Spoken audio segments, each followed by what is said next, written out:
One of Nigeria's leading professional bodies, the Institute of Chartered Accountants of Nigeria, ICAN, hosted stakeholders to its 2017 economic discourse, which focused on the theme, the 2018 federal government budget and beyond. President of ICAN, Malam Ismaila Muhammadu Zakari, FCA, in his opening remarks, shared why the budget was the topic for discussion. It gives me great pleasure to welcome you to this economic discourse aimed at critically analyzing the 2018 federal government budget proposal as presented by His Excellency President Muhammadu Buhari, GCFR, to the joint session of the National Assembly on the 7th of November 2017. ICAN traditionally makes annual contribution to the federal government budget and speak on the Nigerian economy constantly or continuously for improved living standards and prosperity of the citizenry. Given our pervasive influence, the Institute of Chartered Accountants of Nigeria is committed to upholding the public interest as the trusted partner of governments, businesses, and society in a complex and challenging economic climate. Although the economy has now technically come out of recession, there are numerous challenges, such as very high unemployment, foreign direct investment and investor confidence is at a low ebb, and there is overwhelming discontent among the citizenry, leading to a serious situation of insecurity in the entire country. It is against this backdrop that the Institute organized this economic discourse series with the theme 2018 Federal Government Budget and Beyond.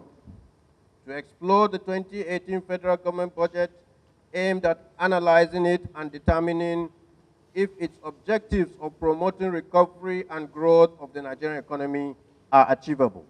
Chairman of the event and former Deputy Governor of Central Bank of Nigeria, Mr. Tunde Lemon, gave his observations about the budget for 2018.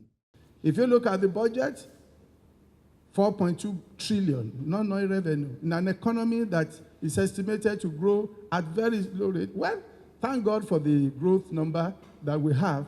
I believe that I will be pleasantly surprised if we go beyond 3% next year. But then, so where is that non-oil revenue will come from?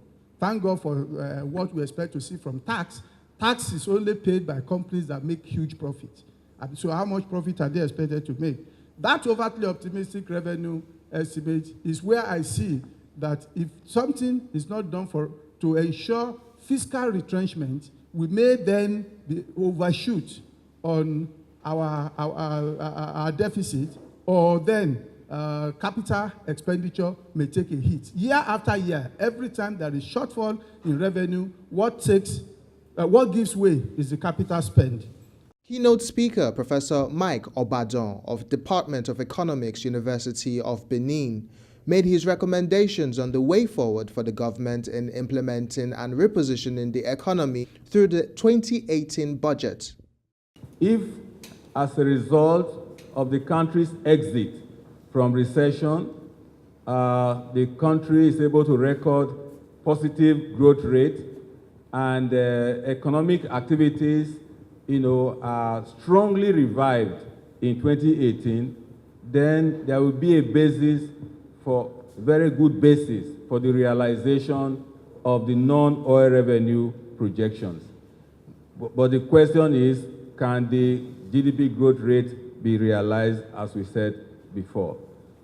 Now, we also have some suggestions on what can be done to increase the non-oil revenue, amount accruing to the government. Other than increasing the VAT, government can explore possibility of user charges. It can also explore the possibility of imposing property taxes. Many states don't do it at the moment. And of course, broadening the tax base such that personal income tax, which includes a large proportion of non-wage income and self-employment income, can be captured, within the tax net. So in conclusion, we just make a few points. One, that the assumptions and parameters provide a basis for the budget projections, especially revenue projections. They are generally realistic to the extent that certain conditions prevail.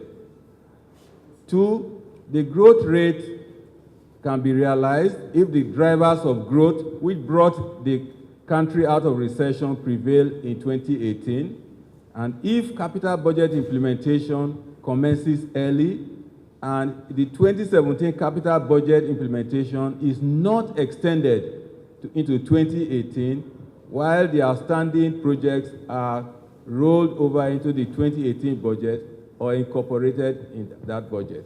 Dr. Andrew Nevin of PricewaterhouseCoopers was of the strong view that the government should engage private capital investments to drive the economy.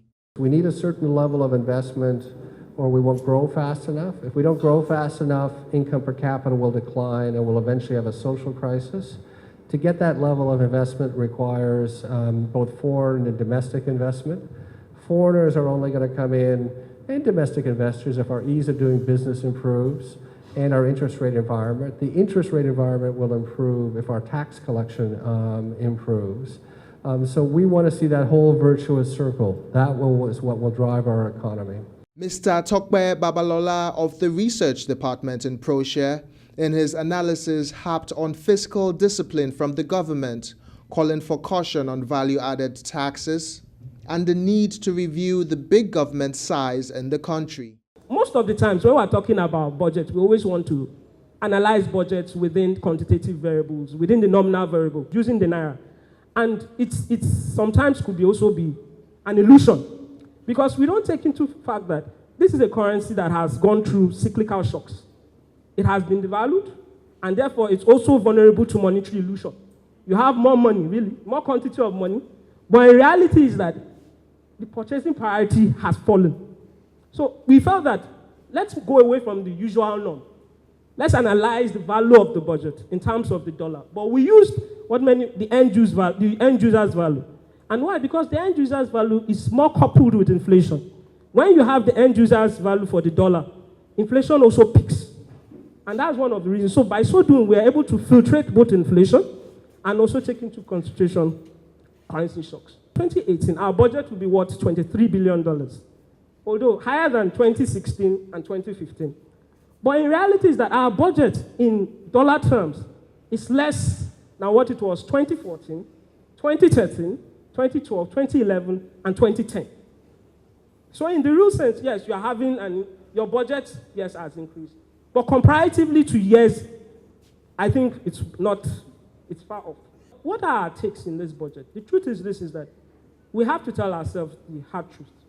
One is that at certain times, we have to carry out fiscal adjustments. And expenditure switch policy cannot go on, and you cannot borrow for growth, is the truth. And secondly is that, yes, we need VAT. There's no doubt about that. But the normal norm is that you cannot increase VAT when an economy is coming out of recession. It's not done. Because this is a population which are finding it hard to even eat. Their household, their consumption has largely been depressed. So when you now increase VAT, you're actually indirectly attacking consumption.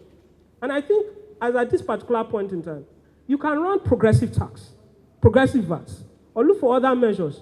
And in the real sense, is that government is too big. We also have to say it. Sometimes we have to reduce the size of government. We cannot keep going and think that we can grow like that. That's the blunt truth.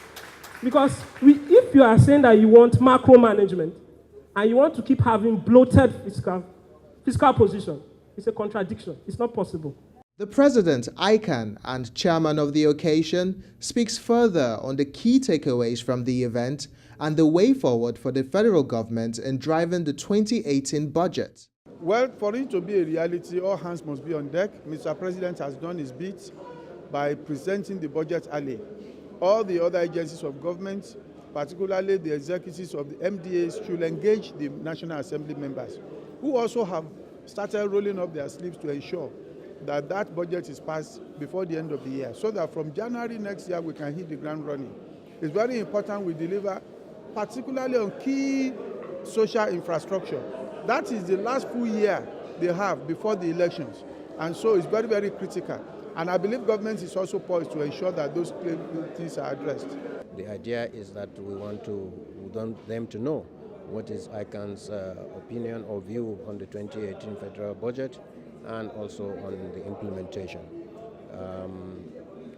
In the discourse, we commended His Excellency President Muhammadu Buhari for the timely presentation of the budget to the National Assembly. We also commended the leadership of the National Assembly for what we have heard, that they have taken a decisive resolve or made a decisive resolve to speedily consider the budget so that the budget can begin implementation early in the year, early in January 2018. It is hoped that this will be achieved, because if it is achieved, then we will not be talking about budget non-implementation of the budget, because the budget is only a plan. The actual implementation will begin after the budget has been passed into law and monies now begin to be appropriated. So one of the areas that the discourse also spoke is that the federal government is very bloated, especially due to the fact that 70% of the budget is going on recurrent and 30% is going on capital projects, and we look forward to a government setting target as to when that percentage or that ratio will be reversed, and 70% will be going to capital projects and 30% to recurrent expenditure. It is something that is hoped, and I think that what government should do is to put a target, put a deadline, put a timeline to it, and if they work at it, they will achieve it. It's just like they worked at working towards improving the Nigerian economy and bringing us out of the recession, and they have achieved it. And from all indications, this budget will further take Nigeria out of the woods. The critical takeaways from the ICAN 2018 budget discourse is the need for the government to show commitment in implementing the capital expenditure part of the budget and creating the avenue for private capital investments, like foreign direct investments into the economy. This is critical for a sustainable and inclusive economic growth.